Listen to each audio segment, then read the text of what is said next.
Nasabat ng PNP sa raid sa Laguna ang 16 million pesos na halaga ng mga kagamitan sa paggawa ng baril. Narito ang police report.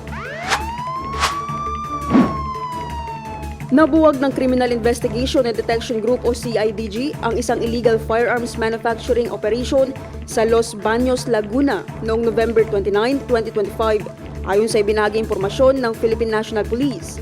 Ayon sa ulat ng PNP, mula 9:25 a.m. hanggang 3:30 p.m., ikinasa ng CIDG Laguna Provincial Field Unit, katuwang ang Laguna Provincial Highway Patrol Team at Los Baños Municipal Police Station ang search warrant para sa paglabag sa Section 32 ng Republic Act 10591 sa Barangay San Antonio.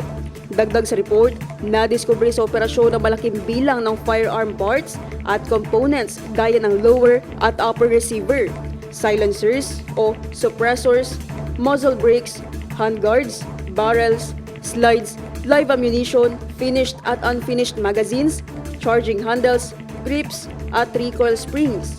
Nakumpiska rin ng 5 CNC machines kasama mga computer set at kagamitan na ginagamit umano sa paggawa ng mga bahagi ng armas. Tinatayang nasa 16 million pesos ang kabuang halaga ng mga nasamsam na kagamitan.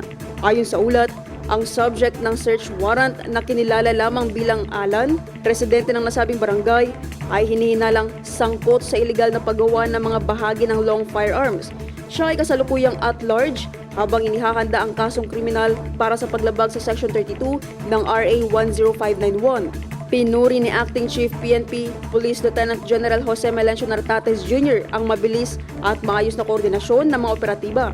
Binigyang diin na ang mga ganitong operasyon ay direktang nakapagsasagip sa mga komunidad mula sa posibleng karahasan. Sa report, tinitiyak ng PNP sa publiko na mananatili itong matatag sa pagpapatupad ng batas at mas lalo pang paiigtingin ng mga proaktibong operasyon laban sa kriminalidad at illegal firearms manufacturing sa buong bansa.